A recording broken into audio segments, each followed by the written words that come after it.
কোন কিতাব বলছে বিদাত 3 প্রকারের, কোন কিতাব বলছে বিদাত 5 প্রকারের। তো আমি আপনাকে দুই দিয়ে বোঝাই, একটা ভালো বিদাত, একটা খারাপ বিদাত। বিদাতে হাসানা আর বিদাতে সাইয়্যা। এই বিদাতে হাসানা এবং বিদাতে সাইয়্যা এটা আপনাকে মানতে হবে। আপনি বলবেন যে বিদাত কুল্লু বিদআতিন দালালাহ, প্রত্যেকটা বিদাতই হলো পথভ্রষ্টতা, আর কুল্লু দালালাতিন ফিন্নার, এবং প্রত্যেকটা পথভ্রষ্ট ব্যক্তি হলো জাহান্নামী। এই হাদিসকে ফিট করে দিয়ে যেগুলো ভালো ভালো বিদআত কাজ আছে, এই ভালো ভালো বিদআত কাজ থেকে আপনি মানুষের সমাজকে আপনি বিরত রাখছেন। বিরত রাখার পরে মানুষদেরকে শুধুমাত্র আপনার কিনা শুধু ওই আপনার কিছু স্বল্প কিছু আমলের মধ্যে রাখছেন। এত মানুষ আমল করতো আগে, আর আমলকে আস্তে আস্তে আস্তে আস্তে ছাঁটাই করছেন।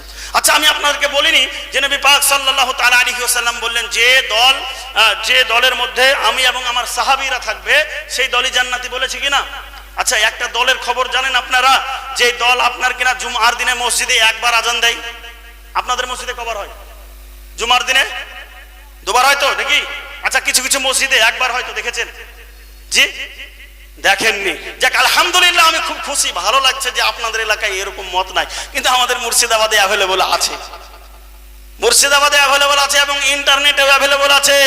একজন বক্তাকে প্রশ্ন করা হচ্ছে, আচ্ছা জুম্মার 2 আজান, এই 2 আজানের মধ্যে 2 আজান কিন্তু রাসূল সাল্লাল্লাহু আলাইহি ওয়াসাল্লাম থেকে প্রমাণিত না, এটা আপনারা জানেন? আল্লাহর নবীর যুগে কটা আজান হতো? জুম্মার দিনে একটাই হতো। আল্লাহর নবীর সাহাবী উসমানে গনি রাদিয়াল্লাহু তাআলা আনহু তিনি দ্বিতীয় আজান চালু করেছিলেন। আল্লাহর নবীর সাহাবী উসমানে গনি তিনি দ্বিতীয় আজান চালু করলেন। কেন চালু করেছিলেন? প্রয়োজন ছিল, জনসংখ্যা বেড়ে গেছিল, মুসলমানদের সংখ্যা বেড়ে গেছিল, তাই প্রথমে আজানটা উসমানে গনি রাদিয়াল্লাহু তাআলা আনহু চালু করলেন, এই উদ্দেশ্যে যেন মানুষ কেউ যেন জামাত না ফেল করে, সকলেই যেন জামাতের পূর্বে পূর্বে মসজিদে এসে উপস্থিত হতে পারে। আল্লাহর নবীর যুগের পরবর্তী সময়ে উসমানে গনি রাদিয়াল্লাহু তাআলা আনহু চালু করলেন। ওই আমল আজ অবধি আমাদের এলাকায় চলছে, মুর্শিদাবাদেও চলে, আপনার হুগলির আরামবাগেও চলে, সব জায়গায় চলে। কিন্তু আজ যদি কেউ আসার পরে বলে যে উসমান গনি রাদিয়াল্লাহু তাআলা আনহু বিদাত করেছেন, তাহলে পরে কি বলবেন?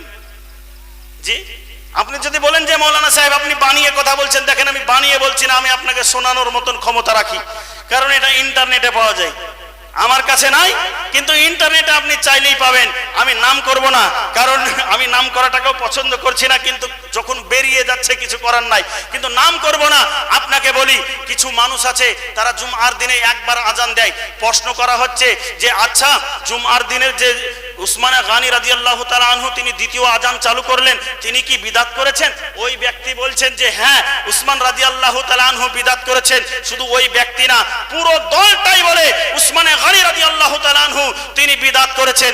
আচ্ছা, যারা হাদিস বলছে যে বিদাত করলে জাহান্নামে যাবে, তারা উসমানে গনি রাদিয়াল্লাহু তাআলা আনহুকে জাহান্নামে পাঠালো না জান্নাতে পাঠালো? বলেন তো, কোথায় পাঠালো? জাহান্নামে পাঠালো না? ওরা বলছে যে উসমানে গনি বিদাত করেছেন, আর আপনি যখন কোনো একটা কাজ করছেন কি আমরা বলছি এটা বিদাত। আপনি যখন আপনি কোন আল্লাহর ওলির হাতে বায়াত গ্রহণ করেছে বলছে এটা বিদাত। আপনি যখন কোনো একটা ভালো কাজ করছেন, নেক উদ্দেশ্যে, মানুষ মারা গেছে, তার 40 চাহরমের দিনে মানুষের জন্য কিছু আহারের ব্যবস্থা করলেন, বলছে এটা বিদাত। শুধু বিদাত না, এটাকে আপনার কুকুরের খাবার, তাই বলেছে হারাম বলেছে। বলে এদিকে হারাম বলে, প্রমাণ করব ইনশাআল্লাহ তাআলা। জায়েজ আছে, উরুসের খাবার, খাতনার খাবার, আপনার কেনা মুসলমানের খাবার, আপনার বিয়ের অনুষ্ঠানের খাবার, আপনার প্রত্যেকটা জায়গাতে যে খাবার পরিবেশন করা হয়, এই খাবার খাওয়া বৈধ, জায়েজ না না জায়েজ অবশ্যই আপনাদেরকে দলিল দিয়ে যাব সিহা সিত্তা থেকেই। কিন্তু আপনাদেরকে শুনতে হবে আমি যেটা বলতেছিলাম। কি বলতেছিলাম বলেন তো? হ্যাঁ, আজান দুবারের কথা বলতেছিলাম। তো উসমানে গনি রাদিয়াল্লাহু তাআলা আনহুকে এরা বলছে যে বেদাত করেছে, আর আপনাকে আমাকে যখন বেদাতি বলবে, আপনার আমার ভয় পাওয়ার কোনো কারণ নাই। কারণ একটাই কথা বলি, যারা উসমান রাদিয়াল্লাহু তাআলা আনহুর মতন জান্নাতি সাহাবীকে বেদাত করেছে বলতে ভয় পায় না, আমি আপনি কে যে আমাকে বলতে ভয় পাবে? কে আমি আপনি? অতএব আমাদেরকে বলাতে আপত্তি নাই, কারণ উসমান রাদিয়াল্লাহু তাআলা আনহু বিদাত করেছেন, ওই বিদাতটা ছিল বিদাতে হাসানা। হযরতে উমরে ফারুক আজম বিদাত করেছেন। আপনি জানেন যে তারাবির নামাজ জামাতের সহকারে পড়া বিদাত? আপনি বলবেন যে কোথায় আছে, উঠিয়ে দেখুন বুখারীর মধ্যে হাদিস। হযরত উমর রাদিয়াল্লাহু তাআলা আনহু উবাই ইবনে কাবকে বলছে, উবাই ইবনে কাব, মানুষ তারাবির নামাজ জামাত বিহীন পড়ছে ছড়িয়ে ছিটিয়ে, ভালো লাগছে না, এক কাজ করো তুমি ইমাম হয়ে যাও আর সবাই তোমার পিছে মুক্তাদি হয়ে যাক, জামাত হলে ভালো লাগবে। একদিন তাই হয়ে গেছে। হযরত উমর রাদিয়াল্লাহু তাআলা দেখতে গেলেন, তিনি দেখতে গেলেন মসজিদে উবাই ইবনে কাব রাদিয়াল্লাহু তাআলা আনহু, তিনি বিখ্যাত কারি ছিলেন, তিনি নামাজ পড়াচ্ছেন, পিছনে সাহাবায়ে কেরাম নামাজ আদায় করছেন, তাবেঈরা নামাজ আদায় করছেন। তখন হযরতে উমর রাদিয়াল্লাহু তাআলা আনহু বলেছিলেন, নি'মাল বিদআতু হাযিহি, এটা কতই না সুন্দর বিদআত, জোরে বলুন সুবহানাল্লাহ সুবহানাল্লাহ। উমর রাদিয়াল্লাহু তাআলা আনহুর যুগে বিদআত ভালো ছিল, ঠিক আছে, আর এখনকার যুগে বিদআত মানেই জাহান্নাম। তাহলে ভাবেন, যদি এরা বলে যে বিদআত মানেই জাহান্নাম, এর বিদআত করলে জাহান্নামে যাবে, আমি একটা কথা বলি, যদি এটা বলে থাকে, এরাই উমর রাদিয়াল্লাহু তাআলা আনহুকে জাহান্নামে পাঠালো, এরাই উসমানে গনিকে জাহান্নামে পাঠালো।